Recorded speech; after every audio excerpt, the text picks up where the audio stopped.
la República no puede festejar nada mientras la sangre de los mexicanos en Guerrero, en Tamaulipas, en Michoacán, en el Estado de México, en Chihuahua y en demás estados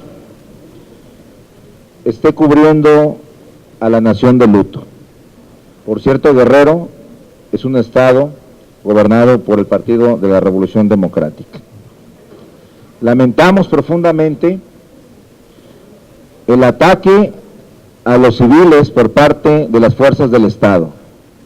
Los 6 muertos del día de ayer, que son 3 normalistas, un futbolista, el chofer del autobús en el que viajaban el equipo de fútbol, los Avispones, más la ejecución de nuestro secretario general del partido allá en el estado. Pero lo más grave es o son las 58 personas desaparecidas hasta en esos momentos allá en el estado de Guerrero. Con todas esas condiciones, el grupo parlamentario del PAN no justifica que haya un evento aquí en el Senado en el que se venga a hablar del federalismo, pero sobre todo que se venga a hablar de la unidad nacional. El grupo parlamentario del PAN tomó la decisión por unanimidad de que ninguno de sus integrantes, incluyendo a los miembros de la mesa directiva, acudan el día de mañana al evento convocado de manera unipersonal por el presidente del Senado, sin la autorización de la mesa directiva, sin la autorización de la Junta de Coordinación y sin la autorización del Pleno del Senado de la República. No estaremos aquí. Seguimos lamentando que ya una vez que habíamos esgrimido nuestras posiciones del por qué no debería de llevarse a cabo la venida del presidente Peña Nieto bajo ese formato y bajo esas condiciones, todavía el presidente del Senado no acepta que el grupo parlamentario del PAN nombre a un orador para el evento. Por lo tanto, pues es de extrañar que no quieran escuchar una voz discordante, pero lo más extraño es que solo vayan a hablar senadores del PRD e integrantes del Partido Revolucionario Institucional, como lo es el presidente de la CONAGO, gobernador de Aguascalientes, y el propio Ejecutivo Federal, que es presidente de la República por el Partido Revolucionario Institucional. En ese sentido, hemos decidido no acudir, dejaremos muy clara nuestra posición respecto a este evento, y lo que así haremos es que mientras el PRD y el PRI estén llevando a cabo su festejo, los compañeros senadores y senadoras del Partido Acción Nacional nos trasladaremos al estado de Guerrero a presentar un pronunciamiento muy claro y muy fuerte de lo que necesita el país para acabar con toda esta ola de masacres y de desapariciones y de violaciones a los derechos humanos. Vamos a ir a platicar con los guerrerenses y vamos allá a mandar un mensaje a toda la nación por lo que está pasando en el resto del país. Esa es la posición que hemos asumido y esa es la posición que daremos a conocer el día de mañana en todos los medios de comunicación, pero sobre todo a ir a unirnos a los hermanos o con nuestros hermanos de Guerrero y dejar que quienes quieran cantar las fanfarrias, medir el aplausómetro y hacerle un festejo al presidente de la República, pues lo hagan con toda la libertad que les implica utilizar lamentablemente las instalaciones del Senado de la República. Le voy a pedir al senador Roberto Gil para que abunde sobre este tema y posteriormente al senador Javier Corral Jurado para que toque otro tema de gran preocupación para nuestro grupo parlamentario. Gracias, coordinador. Muy buenas tardes. En efecto, en estos días nuestra insistencia ha sido que este espacio que se convocó de manera irregular para supuestamente dialogar sobre el federalismo con los titulares de los poderes de la Unión sirviese para encontrar diagnósticos y respuestas a la realidad del federalismo mexicano. ¿Cómo discutir sobre federalismo desde la sede del Senado, en la lejana Distrito Federal, cuando en Guerrero están muriendo mujeres y hombres por la falta de la coordinación y sobre todo de los esfuerzos conjuntos entre las autoridades políticas del Estado y de la Federación? ¿Cómo hacer honores a la bandera en el ceremonial de recepción del presidente de la República, cuando en Michoacán han sido desplazadas las autoridades políticas y no existe la posibilidad de que los ciudadanos puedan influir en su vida política y que son gobernados desde el Estado de México? ¿Cómo discutir sobre federalismo en un evento de fanfarria, cuando en Tamaulipas se recrudece la violencia y el gobierno del Estado simplemente voltea para otro lado? ¿Cómo discutir sobre federalismo cuando se intenta falsear las reformas políticas que justamente trataban e intentaban llevar la pluralidad política a los espacios locales? Esa es la razón por la cual nosotros pedimos una discusión entre poderes, entre las expresiones que recrea la pluralidad en el Senado. Dejar de un evento fastuoso, un evento de pompa y circunstancia, para pasar al diagnóstico de los problemas comunes y a construir las soluciones desde la pluralidad política, pero también desde el ejercicio de las responsabilidades que cada poder tiene asignado. No nos motiva ni el propósito de ofensa, ni mucho menos descortesía a ningún titular de ningún poder. Lo que sí queremos es que un seminario que se convocó de manera irregular, de manera unilateral, de manera discrecional por una instancia de nuestro Senado de la República, por el presidente de la mesa directiva, tenga beneficios y sea socialmente útil a la discusión de la problemática de nuestro país. No nos sentimos cómodos, no nos sentimos responsables cuando, mientras el país vive esta circunstancia de emergencia nacional, se pretenda hacer una fiesta en el Senado de la República para ocultar lo que está pasando en los confines de nuestro país. Y esa es la razón por la cual, como lo ha dicho el coordinador parlamentario, por una decisión unanimidad, hemos determinado no asistir el día de mañana al evento, pero sí señalar, como es nuestra responsabilidad, dónde están los problemas de México. Por eso, una delegación del grupo parlamentario irá al estado de Guerrero a hacer este posicionamiento que ya ha anunciado el coordinador parlamentario, pero también, como ahora lo va a exponer el senador Javier Corral, otra parte del grupo parlamentario irá a poner el dedo en la llaga en lo que está sucediendo en el Instituto Nacional Electoral con respecto a la integración de los organismos públicos locales electorales, que van a ser, al final de cuentas, quienes van a darle tránsito democrático a las entidades federativas de nuestro país. Por su anterior, muchas gracias.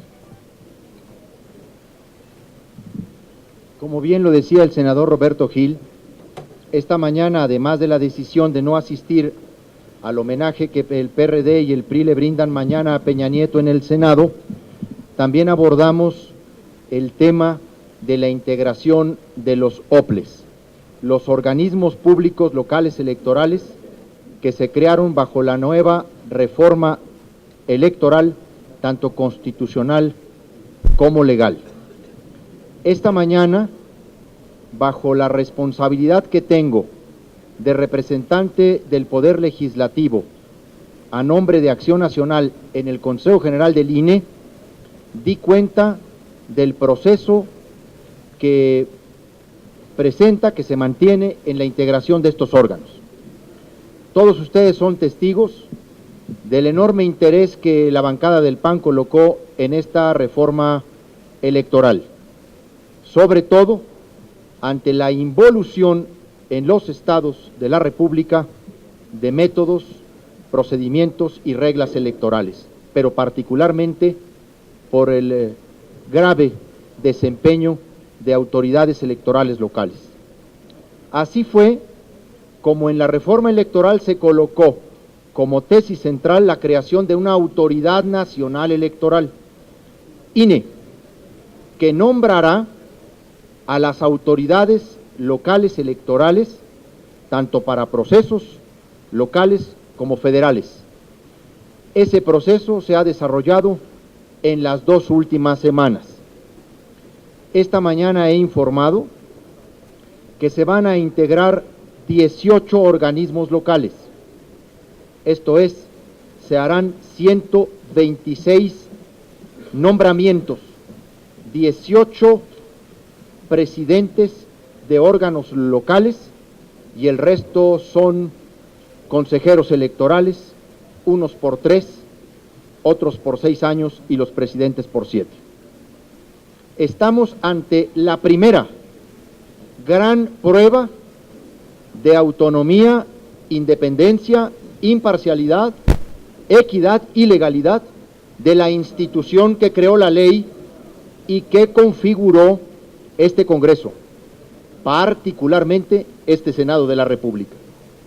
Pero esa gran prueba del Instituto Nacional Electoral está siendo desarrollada con enormes signos de regresión, porque si bien es cierto, la reforma tuvo como propósito quitarle a los gobernadores el control de los órganos electorales, también es cierto que jamás nos propusimos que esos órganos electorales fueran trasladados al dominio o control de un partido político.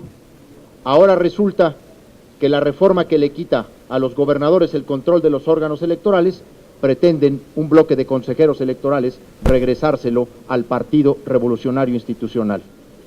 Porque en las distintas etapas de este proceso, que se han ido distorsionando, incluso incrementando el nivel de opacidad, el nivel de secrecía, se ha producido un fenómeno que deploramos definitivamente: la conformación de un bloque de consejeros electorales impulsados por el PRI en el Consejo General. Se trata de los consejeros electorales Enrique Andrade, Marco Antonio Baños, Cristina Galindo, Adriana Favela, que junto con Javier Santiago emitieron una votación homogénea en todos y cada uno de los casos para sacar de 126 propuestas de consejeros electorales, ni más ni menos que a 87 de ellos. El resto de los consejeros electorales tuvieron votaciones distintas, diferentes, diversas en términos de ponderación y valoración curricular.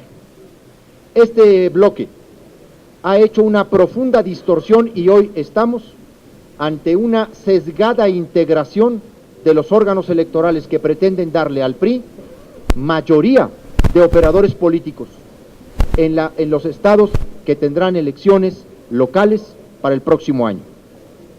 Precisamente porque nos parece muy grave y constituye una puñalada trapera a la reforma electoral que tanto nos costó, mañana otra representación del Senado de la República PAN estaremos en la sesión del Consejo General del Instituto Nacional Electoral para rechazar enérgicamente esta integración y pedir formalmente la revisión de la integración de los OPLES en varios estados del país, particularmente en los que ahora señalo con su nombre.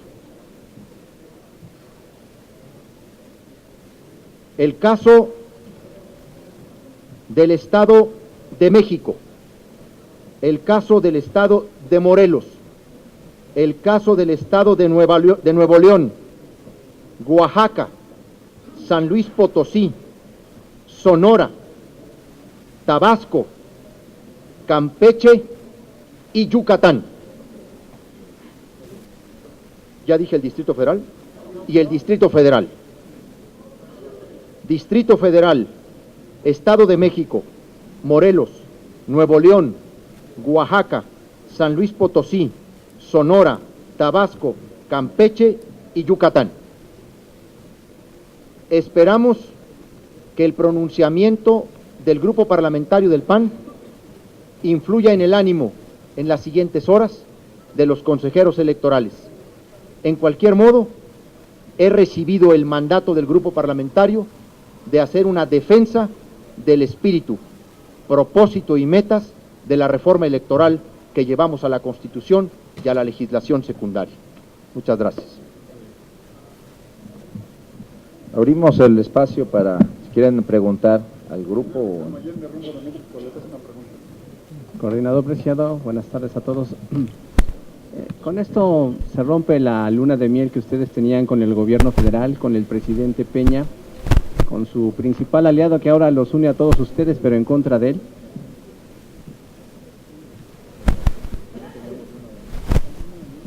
Nosotros no tenemos luna de miel porque no nos hemos casado todavía.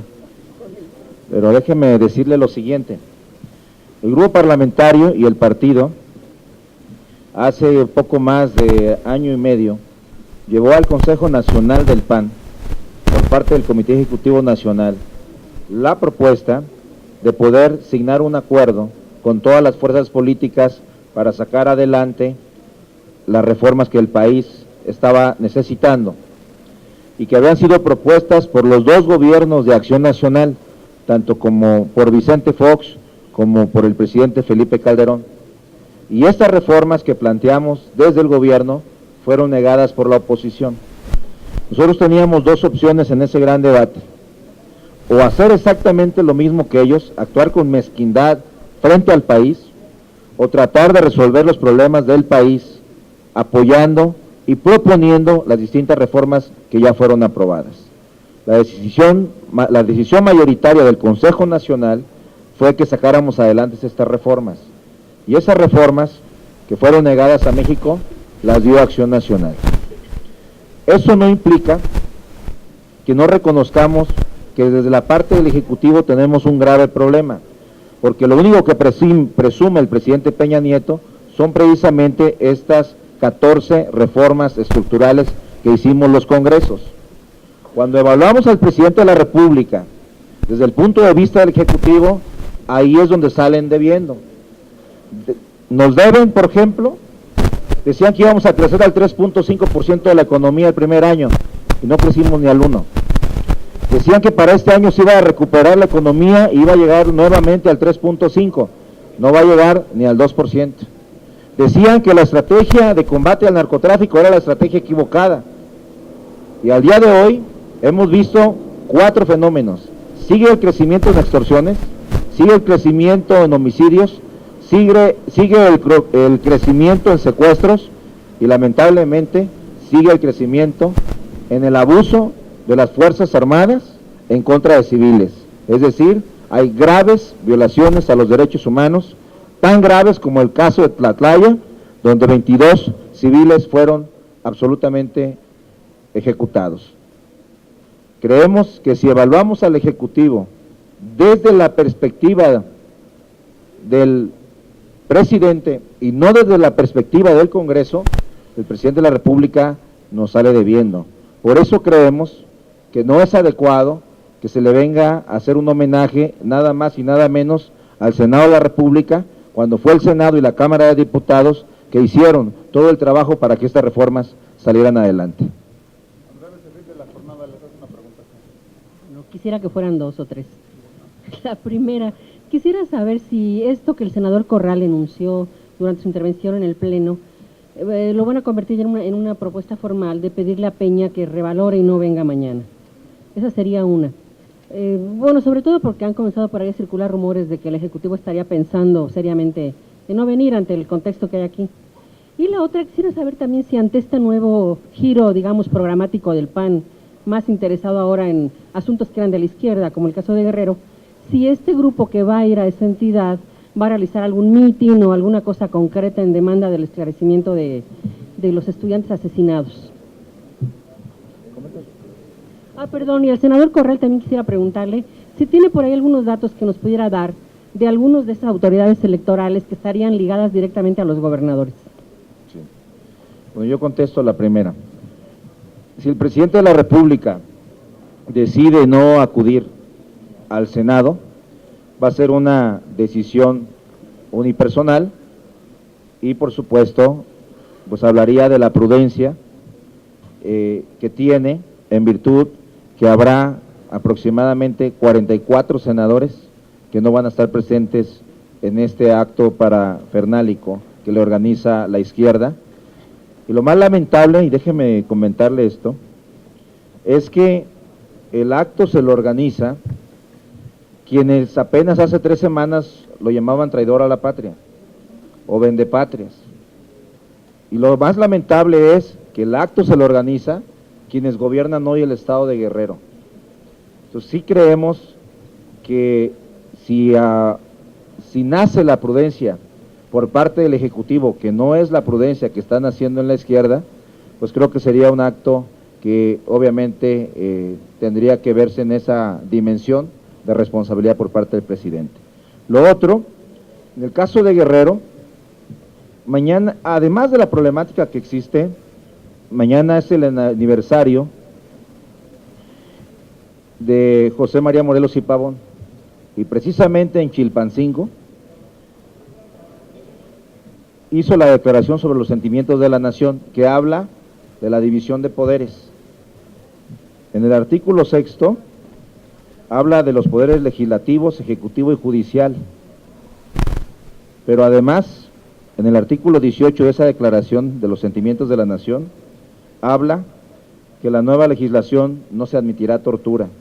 Creo que es válido ir a Guerrero para poder platicar con las personas que son afectadas, para exigir la aparición de los estudiantes que al día de hoy están desaparecidos y, por supuesto, para hacer una revisión histórica de lo que significa la división de poderes en nuestro país, en virtud de que el 30 de septiembre de 1765 nació don José María Morelos y Pavón, y obviamente fue en ese estado donde hizo el primer pronunciamiento, que fue los sentimientos de la nación. Pero no van a hacer ningún mitin, ninguna marcha, nada. Vamos a ir a dar un pronunciamiento y vamos a buscar platicar con las personas que están involucradas. ¿Dónde el pronunciamiento? Estamos valorando, yo creo que va a ser en Chilpancingo, en la capital, para desde ahí mandar un mensaje a todo el país. Correcto. Obviamente, Andrea, lo que se quiere contrastar es que mientras Guerrero arde, aquí el PRD y el PRI le hacen un homenaje a Peña Nieto en el Senado, ¿no? Digo, eso es lo que queremos patentizar. Ahora bien, tenemos información de varios de los propuestos en distintos órganos electorales que nos han estado brindando no solamente las estructuras partidarias, sino también organismos de la sociedad civil. Debo decir que el grupo parlamentario ha recogido esta mañana la misiva que un grupo de intelectuales y varias organizaciones de la sociedad civil, como Incide Social y Alianza Cívica, han dirigido al presidente del Instituto Nacional, el doctor Lorenzo Córdoba, señalando las graves exclusiones que se han hecho de perfiles ciudadanos y además el caso concreto de varios señalamientos sobre personajes indeseables en términos de los principios rectores del proceso electoral. Tenemos un conjunto de señalamientos, vamos a hacerlos llegar esta misma tarde a los consejeros electorales, incluso voy a ir a entregar formalmente algunas informaciones que existen sobre impugnaciones específicas. Está llegando incluso todavía información adicional. Hace un momento acabo de recibir en mi teléfono, en el WhatsApp, un oficio de una consejera que está propuesta para el OPLE de Tabasco, que se desempeña como secretaria técnica del Consejo Político Estatal del PRI en Tabasco. Es que hay un descuido brutal. Y luego otras personas que subieron a las listas finales sin incluso haber tenido calificación en la valoración curricular. Entonces estamos haciendo un trabajo muy puntual, Andrea, de cada uno de estos estados de la República. Digo, hay otros estados en donde la integración pues es buena, otros de regular a buena.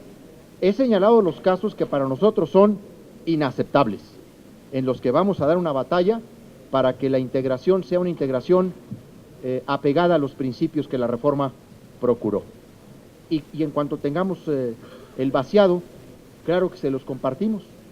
Eso ocurrirá más o menos en la tarde. Pues muchas gracias a todas y a todos. Ah, sí, el senador. Hola, muy buenas tardes. Son dos preguntas sobre dos temas, por favor. Primero, para insistir en el tema de los soples, pues mañana se vence, la fecha límite para que el INE haga la designación de los consejeros locales. Tengo entendido que cada partido, cada uno de los 10 partidos políticos nacionales tiene la posibilidad de acudir al tribunal a impugnar un nombramiento con el que esté inconforme. La pregunta es si el PAN está preparado para hacerlo y de qué forma perdón, esto podría pues afectar el inicio del proceso electoral pues ya el próximo 7 de octubre. Y la segunda pregunta sobre el segundo tema al senador Roberto Gil, no sé si esté todavía por ahí. Sí.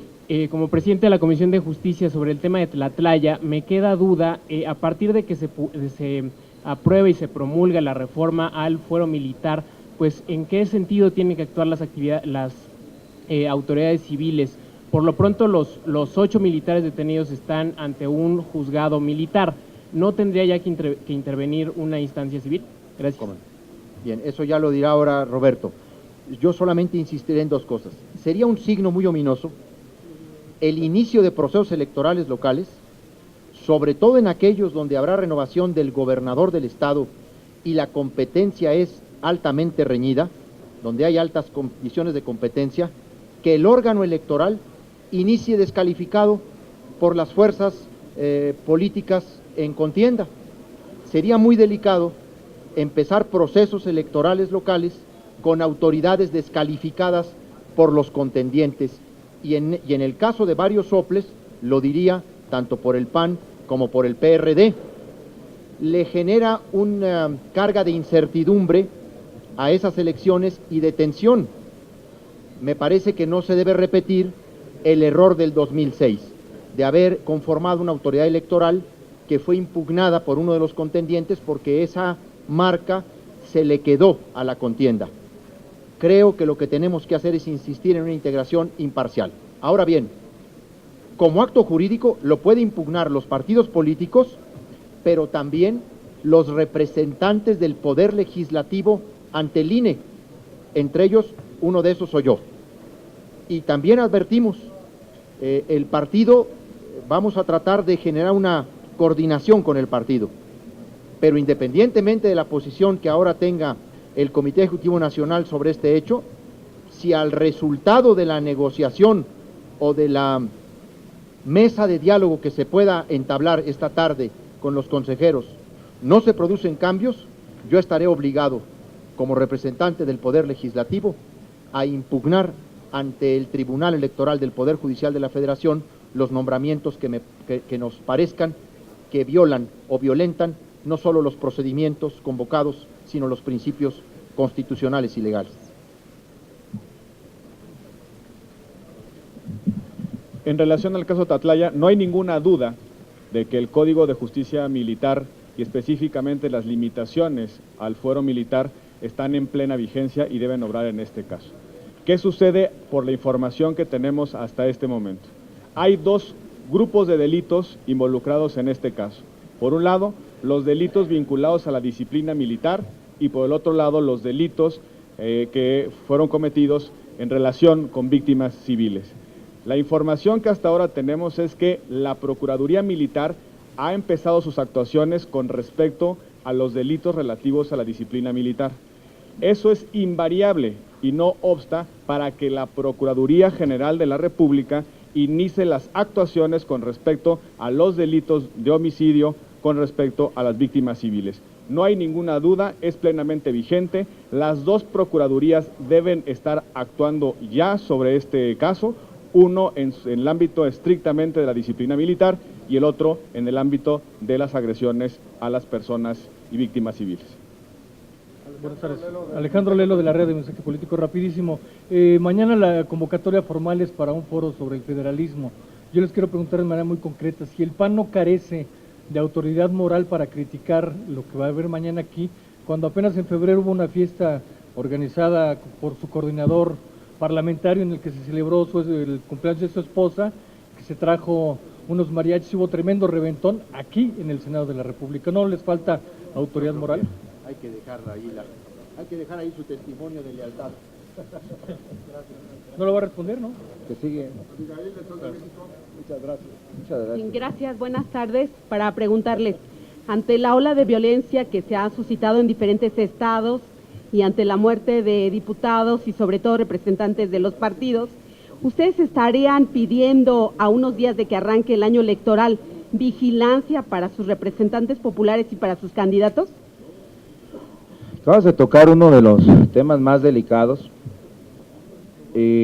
Nosotros llevamos aproximadamente desde que asesinaron al alcalde de La Piedad, la muerte de otros 2 alcaldes, pero en un recuento que hicimos de los últimos años, en el país hay aproximadamente 102 homicidios entre candidatos, presidentes municipales, diputados locales, diputados federales y dirigentes de partido.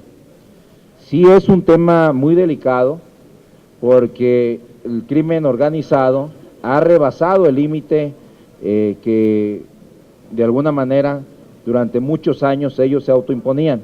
Hoy, lamentablemente, ante la descomposición que existe, pues ya no hay absolutamente ninguna garantía de que nadie en este país, ningún ciudadano, se sienta seguro. Creo que sí es importante que el gobierno federal revise de manera cuidadosa la estrategia de seguridad que está implementando en el país y ya paremos esta ola de violencia que está por toda la República, por Tamaulipas, por Veracruz, por Chihuahua, por Sinaloa, Michoacán, Guerrero, Estado de México, y podría continuar la lista bastante larga, donde lamentablemente la realidad supera la ficción que presenta el Ejecutivo Federal en términos de números y en términos de medios de comunicación. La realidad es que se está incrementando el número de homicidios en el país y cada vez son absolutamente más violentos. Gracias, señora. Muchas gracias.